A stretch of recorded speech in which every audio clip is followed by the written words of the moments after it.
The wonder of animals often captures the heart of young children and makes them dream of spending their life and career with them. Zoos and aquariums can be a common place for this infatuation to initiate and grow. It was for me, and it was for our guest, Melyssa Allen. Melyssa is one of the few who made the dream of becoming a marine mammal trainer come true. But this was just the start to an impactful, mission-driven career path to supporting the veterinary industry in a unique way. As you'll hear, Melyssa now combines her love for animals and those that serve them with her own experience of how lifestyle medicine and counseling made a difference in her life and put that in her company, Veterinary Wellbeing Buddy. She is a double board-certified lifestyle medicine coach, which she explains what that means. She is an author of Healthy Living Doesn't Have to Suck, which also has a podcast by the same name. She's here at VMX right now, if you are as well, listening in real time, leading puppies and Pilates. In the beginning of this episode, I have Melyssa dive into details of how she became a marine mammal trainer, because I hear this question frequently. If for some reason you want to jump past that part, I'll put a timestamp on the screen for YouTube and the timestamps in the description below. I want to thank Melyssa for her vulnerability in this episode. She is an incredible human being who I'm glad we have in veterinary medicine. We discuss emotional resilience, the importance of self-compassion, the value of mentorship and supportive relationships in pursuing an entrepreneurial path, and so much more.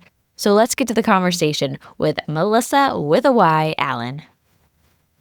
My story actually starts way back in the day when I was 4 years old, and my parents took me to SeaWorld San Antonio because we were living near Houston at the time, and saw all of the educational presentations and got to touch a dolphin for the first time. And I really have this really cool picture of my mom like holding me over the wall while I'm like reaching over and touching the dolphin. And that was the moment I was like, all right, I'm going to do this someday. And I was one of those crazy kids that was actually able to make it happen. And there was only a brief time that I kind of steered towards veterinary medicine, and then it just came right back to the marine mammal training. So animals have definitely always been a huge piece of my life. Also had a golden retriever growing up named Ranger that we rescued when I was about 5 years old, and he made it through to my senior year of high school. So yeah, he was like my brother growing up because I don't have any brothers or sisters. I'm an only child. So Ranger was like the one constant through my childhood. Yeah, seriously, from kindergarten to Yep. High school. That's aw. Yeah. Well, and I think I confessed to you as well that the dolphins were my original dream very early on, and I went to SeaWorld career camps and all of that. So completely understand the dream. And in fact, I think I told you the story too. At one of those career camps, they take you to one of the big pools where the dolphins are normally. The dolphins were back, right? Right, yep. But they walk you by the pool, and there's this big diving board that is super, super high. And they say, if you want to be a dolphin trainer, you have to dive from that into the water. And I, in an instant, said, well, I guess I better look at something that's a little adjacent, because that terrified me. Yep. You're like, nope, that's not for me. Thank you. But I do know it takes a lot of physical skill to be a dolphin trainer and a lot of other things. And this is a really common dream, I think, for you said you were one of the few that actually become a dolphin trainer. In fact, I just saw a post on the DVM Moms Facebook group about her daughter who just like has her heart set on this. And they're like, help me guys. How do I get her to be the dolphin trainer? I love it. If you don't mind, I would love to spend a little bit of time you sharing your story about becoming a dolphin trainer, how that happened, and kind of up until, of course, we transition a little bit in your career journey. But yeah, please share. How'd you make it happen? Oh, man. I mean, whenever our family would go on vacation, I would look at like, where's the nearest aquarium or like, where can I go to see the animals? And I was always the dolphin girly, kind of when I thought about about seeing my future career in animal training, it was, either with the killer whales or with the dolphins. But I'll share that the sea lions really won me over as I started getting into the industry. So I went to high school in Austin, Texas, and obviously that's very landlocked. SeaWorld San Antonio is there, but in terms of education, one of the things that the trainers always told me, because we have this common misconception that we should be studying marine science or marine biology, when in actuality, psychology is the biggest part of the job. You have to understand the animal behavior, understanding behavior modification principles, operant conditioning, classical conditioning, like all of those different segments that they don't talk about in marine science or marine biology. So that was the first thing, was I started looking at where were some good psychology programs with opportunities for internships. And I ended up getting an out-of-state scholarship to the University of Central Florida. So UCF, go Knights, charge on. Came out here from Texas and studied both biology and psychology. I'm still a science geek at heart, so I loved the biology piece of it too. And it was fun, really seeing how those things kind of interconnected when they're usually looked at very separately. So through the biology department, they had an internship at Shamu Stadium here in Orlando, looking at, the behaviors of the whales and tracking them on these little PDAs and stuff. So we got to be like backstage with the trainers, watching the shows from like behind the scenes. And it was just such a cool opportunity to even connect with the trainers and continue to pick their brains. What is a swim test like? What do I need, to have on my checklist to make sure that I'm qualified as a candidate? So it was things like having your scuba certification, being a strong swimmer was obviously one of them. So lots of them encourage getting a job like as a lifeguard or in some sort of, animal care capacity. So throughout college, I had all these jobs as a lifeguard on campus. I was a part-time barn assistant at a horse farm for a while. And then I started into, looking at internships throughout the rest of my college career. Was lucky enough to have gotten the Navy's marine mammal training opportunity, or the Navy's marine mammal program opportunity out in San Diego, California, and just continued to expand, my experience in terms of that was the first actual training internship that I have. And that was where I fell in love with the sea lions. So yeah, from there, I have to share about the program really quick because it's so cool and lots of people don't know that it exists, but they actually have the dolphins and sea lions that are trained on different tasks to help support like naval and military operations. So there's a couple different branches. Some of the dolphins are trained in like swimmer detection. So if someone was like trying to infiltrate the Navy base through the waterway, the dolphins detect it. They can also dive, hundreds of feet to attach grabbers to military equipment so that way it can be retrieved. Same thing with the sea lions, lots of very similar tasks there. So it's just a really cool experience to be part of. They've got some cool videos that are declassified on YouTube, so I'll point you there. So that way people can, if it's piqued their curiosity, they can look into it a little bit more. But once I graduated, I had gotten a professional internship at Disney's Epcot, the Seas with Nemo and Friends, as an aquatic research intern. So I was helping with some of the aquarium research projects, the dolphin cognition projects that they had going on. And my first big girl job after graduation was with the Navy's Marine Mammal Program in Kings Bay, Georgia. I was a trainer out there, and about a year and a half in was when I got my opportunity to get hired at SeaWorld as a part-time associate trainer. So I was low man on the totem pole.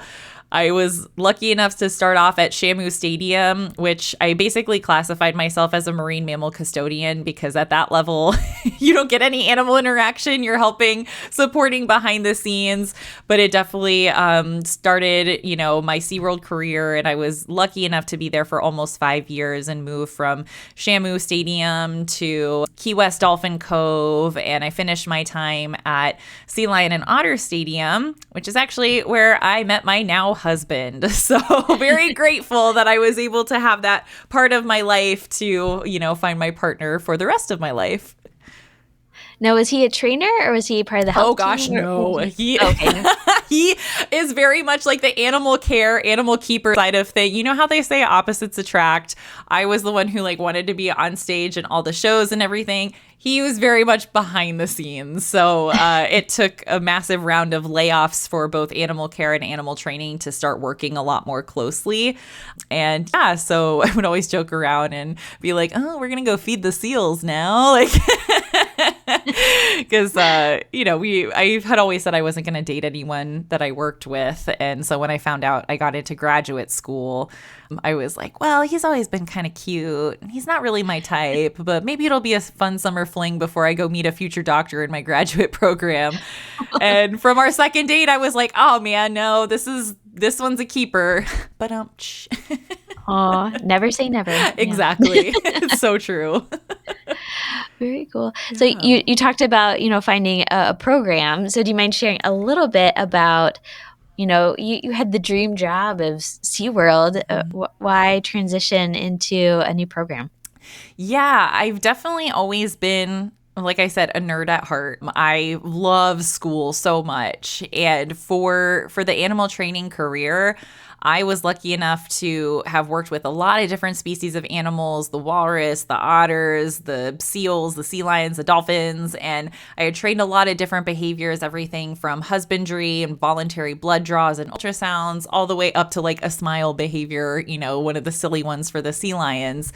And it started getting to the point where I noticed there wasn't a lot of upward movement within the company. It's very bottlenecked because obviously, like once you get in the job, people tend to stay there for the rest of their careers and kind of work their way up. So it was limited opportunity, but I also didn't see myself managing people. I was like, I kind of just want to, keep doing the animal care and training thing, but I wasn't getting the same level of intellectual and mental stimulation as I was craving. And during my animal training career, I had gotten connected with some people through the UCF Alumni Association. They were working with different populations of people on helping through PTSD, through anxiety and stress and burnout and things like that. So the more that I learned about the program, I was like, wow, this would actually be a really cool pivot for me that I feel like I could more easily transition into than something in like the biology side of the world. And I really just love the idea of being able to help people through difficult times because I had found a lot of value in therapy, throughout my lifetime. And to think about being on the other side of that and helping to guide people through their challenges seemed really rewarding. Yeah, I think I've heard someone once say, we are best to serve the people that we once were, if that makes sense. Yeah. And you mentioned you had gone through therapy. Do you mind sharing a little bit about, why you went into therapy and some of the challenges that you were having before then? Yeah, absolutely. So, sensitive content warning for the listeners. I'm sharing vulnerably here, but I did end up having a pretty abusive relationship in high school. So my very first experience was with the guidance counselor, Janie Lacey. I will never forget her. She was just so compassionate and warm and caring. And of course, I didn't recognize that I was in, a really toxic relationship at the time. It was my first real relationship, first crush turned boyfriend kind of thing. And yeah, I was just blown away by how much better I would feel after walking out of a session with her. And just thinking about the kinds of questions that she was asking me were things that I had never thought to think for myself is, kind of a good way to describe it, I guess. And from there, I sought out some additional counseling actually through my animal training career when I was having difficulty managing my stress. So it wasn't necessarily from anything crisis related, but my body was letting me know that I was not managing my stress well, because obviously a lot of people can relate that when you love your job, you want to give it your all, you show up for sometimes other people in your life more than you show up for yourself. And that was definitely me during my animal training career. And in my mid-20s, I was relatively healthy, but I ended up with hand, mouth, and foot disease, which is common in preschool kids. and shingles on the left side of my face, which is common in the elderly. So these two opposite ends of the spectrum diseases for relatively healthy 26-year-old female, they were both stress-induced. And I didn't feel mentally or emotionally stressed, but recognizing that I wasn't letting my body get the rest and recovery that it needed from working out in the sun all day and, being around people and talking all day. So that was the next time that I kind of stepped into to actively seek out services. And then during graduate school, there was a period of time where my mom, she's so cool. She lives in Germany right now. She's moving back at the end of January, which I'm really excited about. But I jokingly say, she's kind of a badass because she's got like a top secret security clearance, and she gets to, live overseas and work on the military bases over there. So she works in government contracting, but I'm pretty sure I don't know everything that she does on a day-to-day basis. And when she moved out there, it was right when Matt and I had started dating. And my dad stayed behind just for like the house. And he got pretty intimidated thinking about living in another country. So like here was his safe space. But he had always struggled with alcohol use. And during the time that my mom was gone, and there's no one there at home with him kind of like monitoring and stuff, he had a pretty bad instance where he slipped and fell and was having a hard time getting up. So he gave me a call, and I will never forget. It was St. Patrick's Day. I had met up with Matt at SeaWorld after his shift, and my dad called me when we were sitting at the bar having a green beer together. And I was just like, oh my gosh, what do I do? And luckily, I was in the graduate program at the time to where I had the resources that I could, reach out to with one of my faculty mentors who specialized with substance use disorder and get his, insights and how to best kind of navigate it and where the best, residential facility is for him to get treatment. Because a lot of people don't realize that alcohol withdrawal and detox can actually be a lot more dangerous than any of the other drugs and substances out there. Mm-hmm. So it has to be medically supervised. And obviously that hit me hard for a little bit, and having to go and seek out some extra support during that time too was really crucial. But it also helped me recognize that I guess I didn't mention this part. When I got into graduate school initially, it was a straight through PhD program.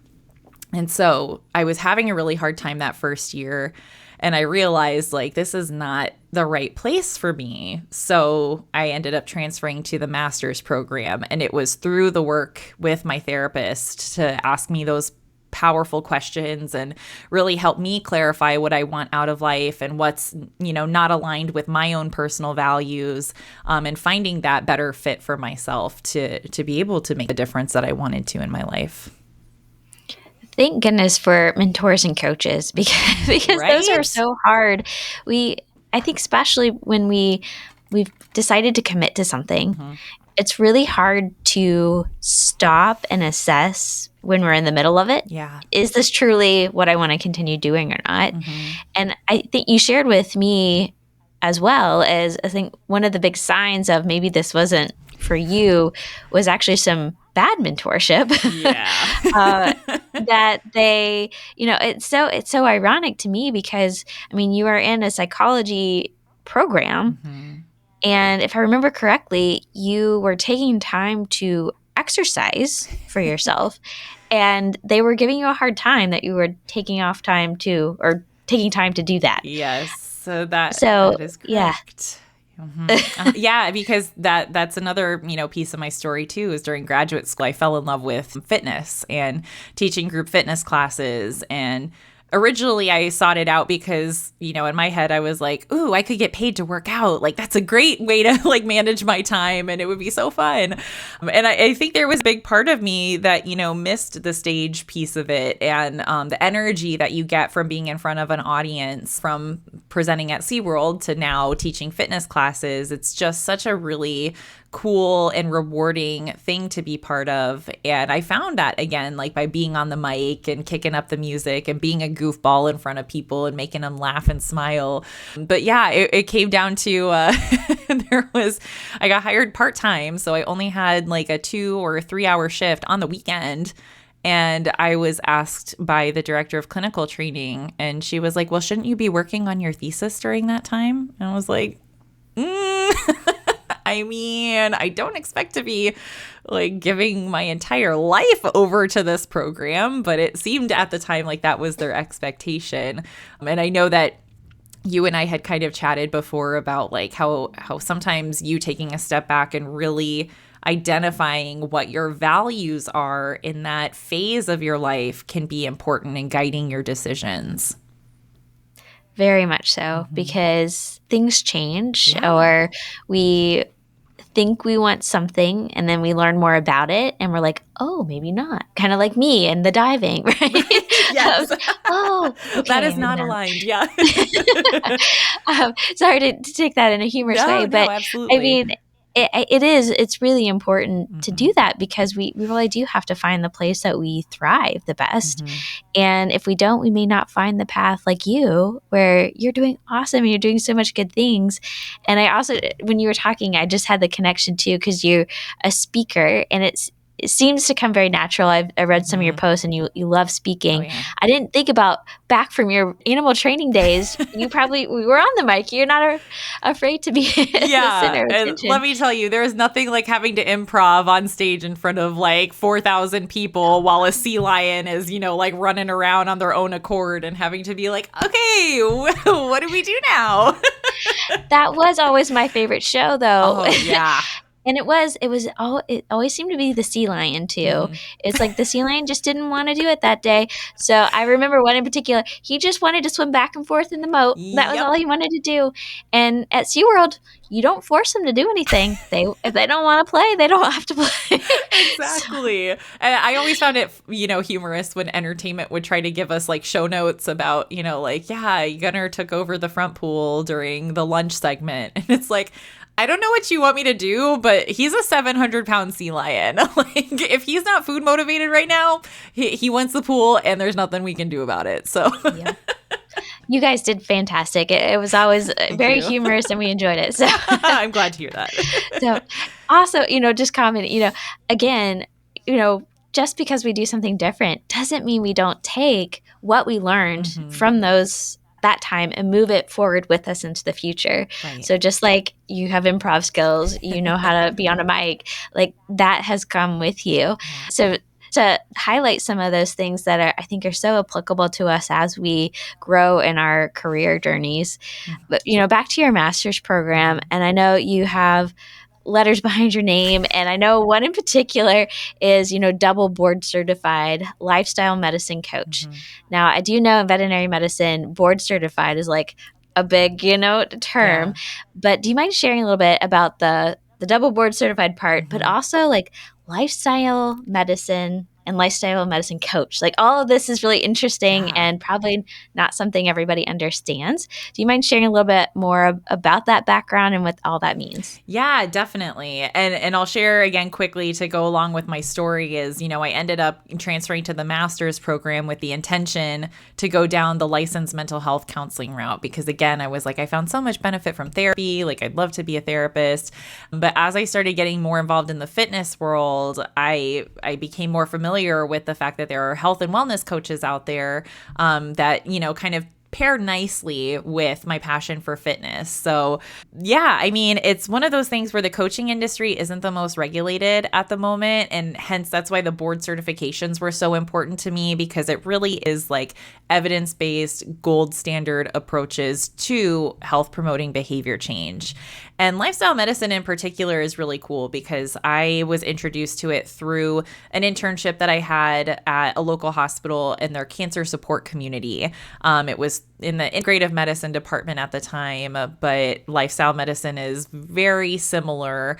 And it focuses on using our behaviors on a more therapeutic level. And almost to the point of like an intervention for lifestyle-related chronic diseases like type 2 diabetes, hypertension, heart disease, and then even certain cancers. So the 6 pillars of lifestyle medicine are physical activity, so we can see why I love it. Nutrition, which focuses more on like a whole food, plant-based lifestyle, but not necessarily promoting veganism, vegetarianism. It's really the main message is just eat more plants. Then we have effective stress management skills, healthy sleep habits, positive social connection, and reduction or elimination of risky substance use. So like tobacco, vaping, alcohol, illicit drugs, all those things. So all of those 6 pillars come together to create lifestyle medicine. And with coaching, we really work in like a collaborative relationship with clients where when you typically go to see your healthcare providers, they're going to tell you what you need to do, right? Like, oh, we're facing a little bit of increased cholesterol here. Like you have to eat foods with lower cholesterol. And then they only get like 15 minutes in their appointment time. So they don't have the ability to coach you on how to eat lower cholesterol foods or what those look like. And so that's really where health and wellness coaches start to come in and fill that gap in healthcare, is to bridge the intention to change, the knowledge to change, and then actually implementing the behaviors to change. So yeah, I was really excited to discover lifestyle medicine because it really felt like it was the perfect marriage between the physical health component that I'm so passionate about promoting and then the mental and emotional side of things, and really bringing it all together. And I know you spent time in a couple of different areas kind of finding where you liked the best. Yes.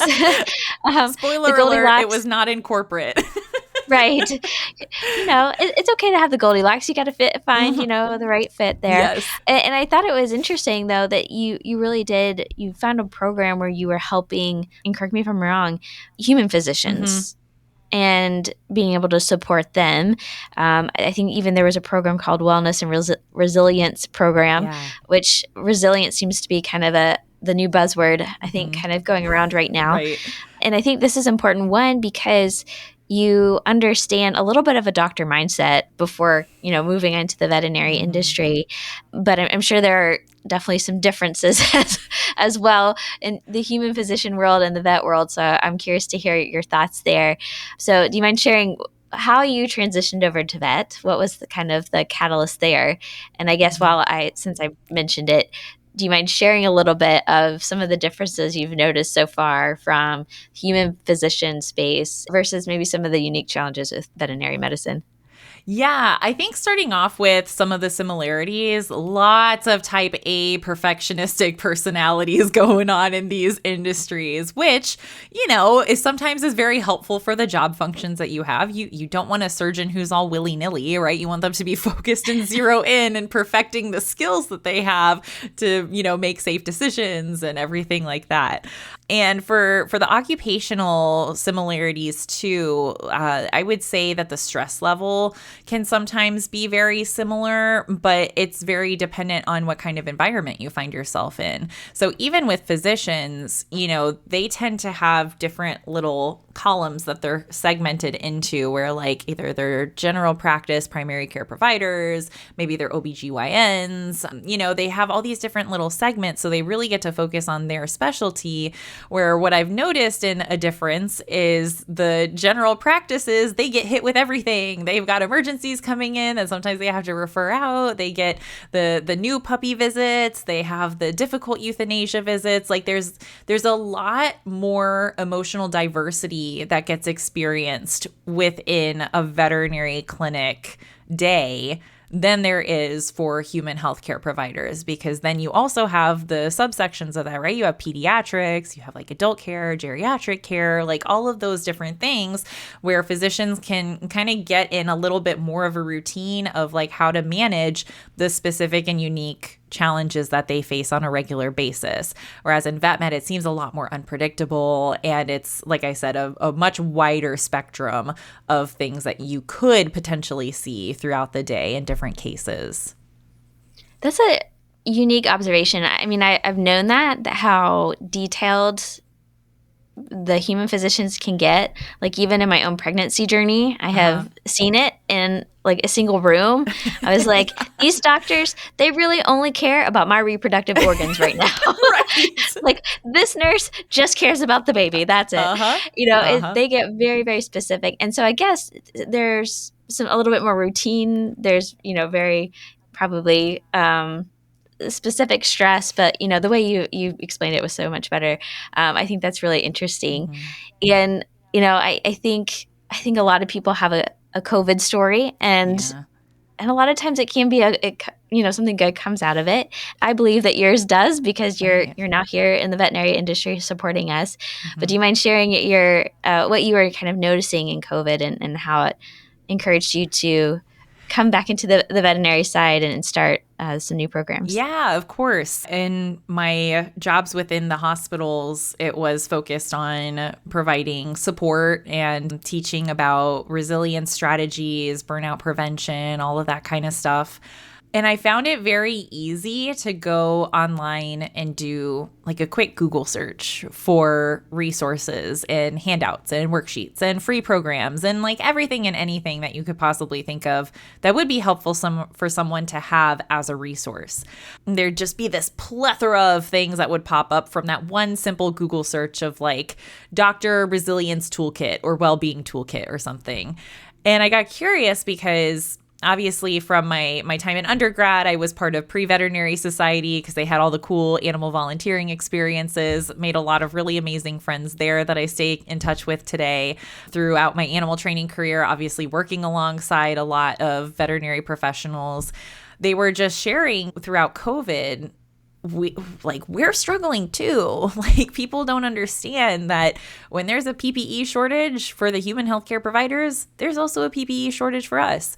When people aren't allowed to go say goodbye to their loved ones, we're having to FaceTime people that have to put down their pets because they can't be in the same room due to the safety standards that have been trickled down from higher ups.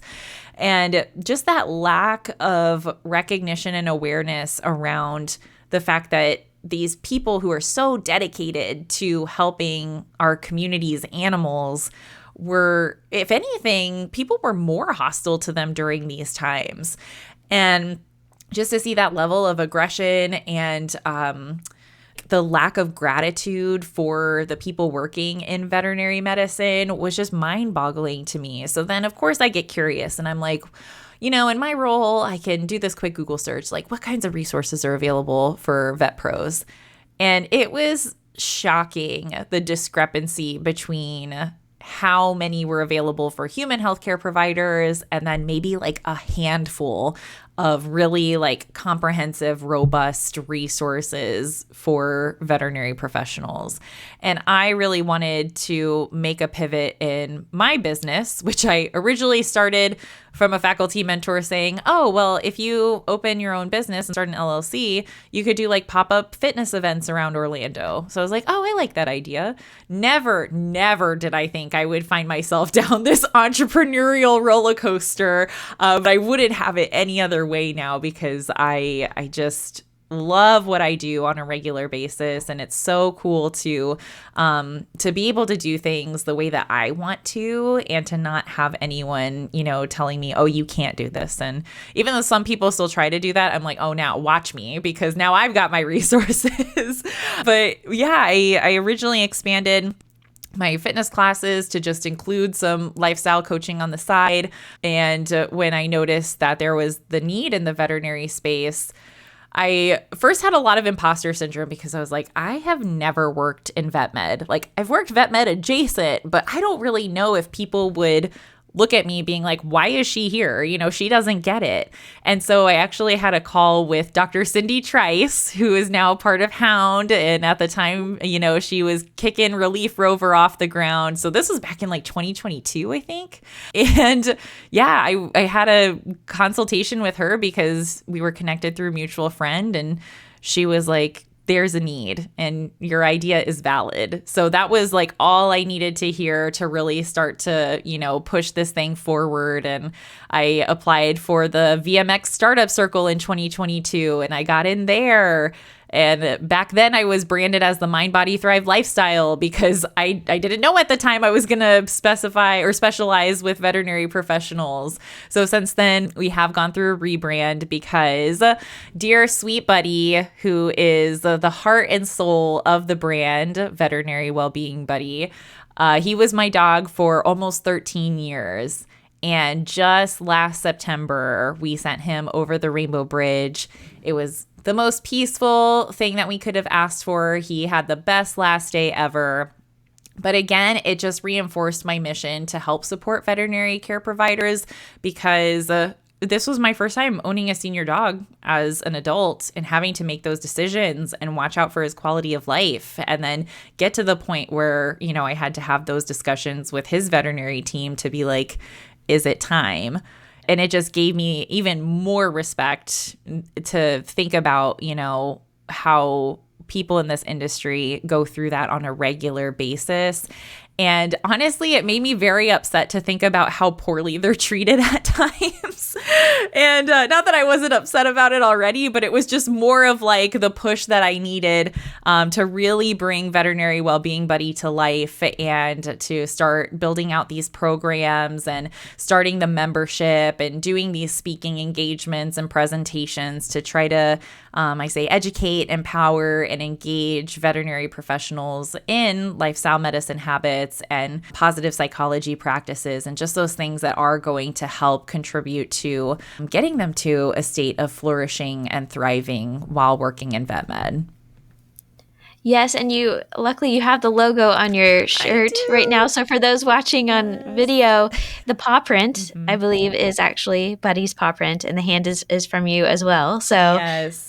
Super deep meeting there, which I absolutely love. And we get his little cartoon. So that's so cute. In all of our branding, you'll see a digital version of him. And then our cat, Jackie, who's 2 years old now, we've got a cartoon version of him as well. But I like to say, another thing that I love so much about this brand and this business, besides the positive impact that I get to see it making in veterinary medicine, is that it really feels like I get to carry on Buddy's legacy through the brand. Because one of the biggest things that he always did for people, especially when he was working as a therapy dog for a couple years at the hospital, is he just had this incredible ability of making people laugh and smile when they saw him, and just his goofy ways and rolling on his back and stuff and showing his belly and just acting, like such a goofball.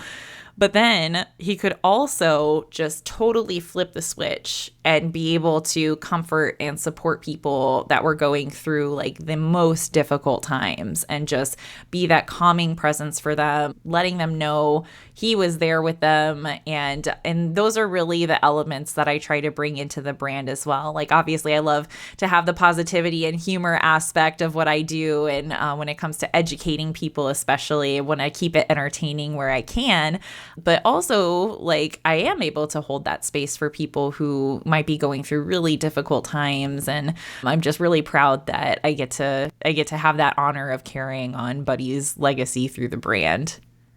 And I love how it sounds like you are able to really integrate all the things that you really love. Not only your beloved dog, you're still doing fitness. You're going to be at VMX doing puppy yoga, puppies right? And Pilates. Pilates, puppies and Pilates. Yes, so everybody needs to come and do that as well.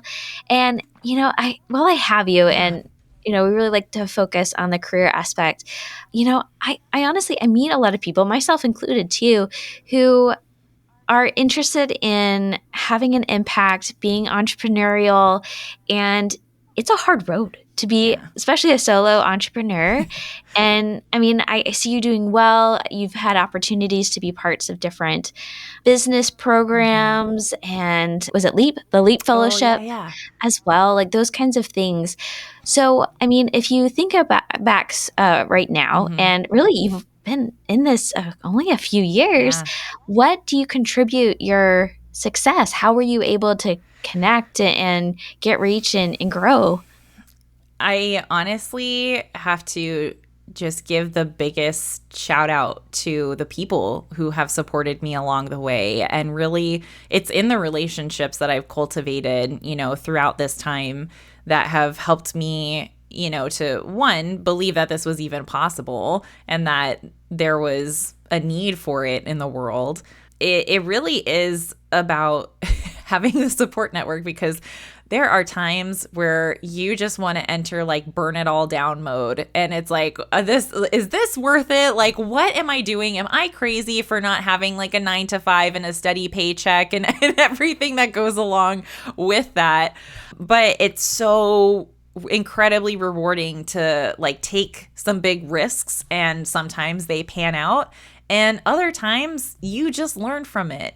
I don't consider myself having failed in any aspect of my business. It's always just an opportunity to look back and be like, okay, well, what can I learn from this to either avoid it in the future, or like, is there something that does need to change so that I don't end up here again? Which is a lot of what we do in coaching, right? Especially with behavior change. When we have a relapse, we look at, what caused it and what can we learn from it? And we just get up and keep trying again.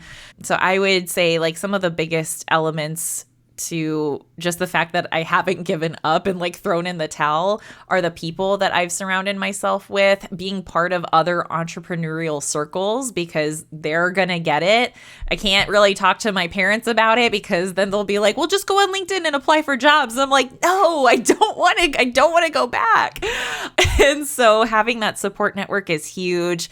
And I would also say, just holding the vision, like really just staying connected to why you're doing what you're doing, because that's what's going to help you continue to get through the tough stuff. And that's just general life advice too. Like, you always want to stay connected to your why and your purpose and the meaning behind your actions, so that it can help you overcome those inevitable challenges, because they're going to happen at some point.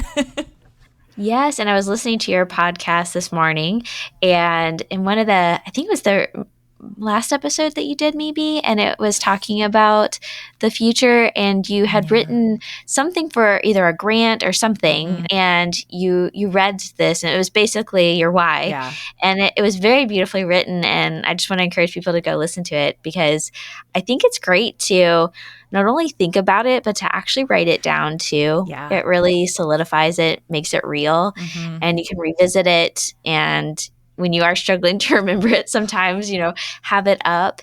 And also in one of those episodes I was listening to this morning, you had a great line, and it sticks in my head, so I want to share it. And I think it's a good one. And that is, that life can suck, just don't get stuck. Yes.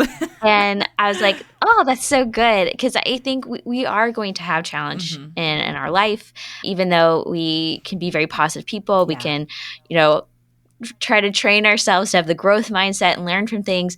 There's going to be times that it just sucks. Right. Like, I think maybe it was when Buddy was having a bad day or something like that, that you were kind of talking about this. And it's okay to kind of like have emotions, take it in. And the key is just not getting stuck in those emotions. So do you mind sharing a little bit about maybe a story that comes to mind that kind of lives out that principle, and how you kind of came up with that? Yeah, absolutely. And I can't believe it's taken this long into the episode, but I did write a book, everyone. I forgot, I forgot to share. That was part of the cool stuff that happened, because had I stayed in the PhD program, the book would have never existed. So, it gave me the opportunity to write Healthy Living Doesn't Have to Suck, which is also the name of the podcast that Megan's referring to. And I think when it comes to emotions, it's so difficult because we don't just pop out of the womb knowing how to manage our emotions in a healthy way. And then, especially as we're growing up, we tend to observe how others are trying to manage their emotions. And sometimes it's not in the healthiest ways, because how we as humans want to avoid discomfort is by trying to escape, control, avoid, or numb our difficult experiences. That was one of the reasons why my dad had an alcohol use problem, was because he used that as stress reduction after a long day at work. But then it just eventually became a habit and a crutch that he relied on for everything. Same thing with, I like to, jokingly but truthfully say that I tend to eat my feelings. So stress eating is a big thing for me. And when I'm sad, just grab me a pint of Ben and Jerry's and let me just go to town and don't judge me for it. Like that was one of the ways that I grew up, kind of managing my emotions. But it really takes us to like step back and look at these choices that we're making, and does it reflect the kind of person that we want to be in the world? And in that moment, it might be helpful for us, but is it really helping us, or is it hurting us in the long term? So thinking about using alcohol to, cope with grief or sadness or stress. Sure, it might numb you out in that moment, but it's literally a depressant. Like, it is going to make you feel worse. And then you feel bloated the next day, you have brain fog. Like it doesn't lead to the most productive version of yourself, the most adaptive way to cope with these emotions. So some of the biggest things that I've found helpful is really learning how to accept the emotion as it shows up. And I always like to say, acceptance does not mean approval. We don't have to be happy when grief shows up for a visit, especially at the most inconvenient time possible. But we have to accept, like, okay, grief is here right now. What do I need in this moment? And sometimes even just naming the emotion can be something helpful. So there's a common phrase in the therapy and coaching world that says, name it to tame it. So you name the emotion, it helps kind of tame it down a little bit to where it's not just consuming you, right? So acceptance, name it to tame it. And then just giving yourself some compassion, because when we tend to experience challenges as humans, we're such funny creatures. We tend to become our own biggest bullies and biggest critics during this time.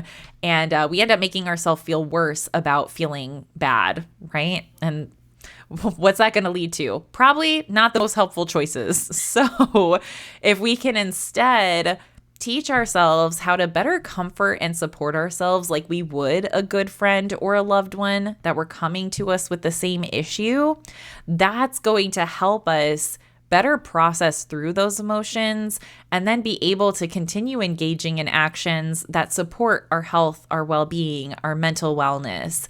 And all of this is easier said than done, right? Like, this is why we call it self-compassion practices and acceptance practices, because we have to practice them over time. And there's a bunch of different skills that you can look up from therapeutic frameworks, like acceptance and commitment training is a good one, cognitive behavioral therapy.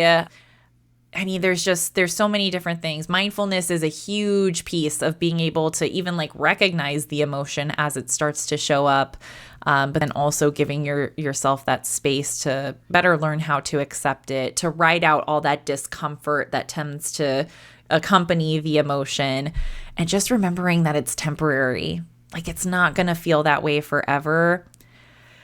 And oh my gosh, I mean, I could go on forever, but the last thing I want to say is there's duality that exists, right? It's not an either or. Like, you can either feel happy or sad. Like, those emotions can exist together. And so that was something that I learned a lot from my grief journey with Buddy's loss. Yeah.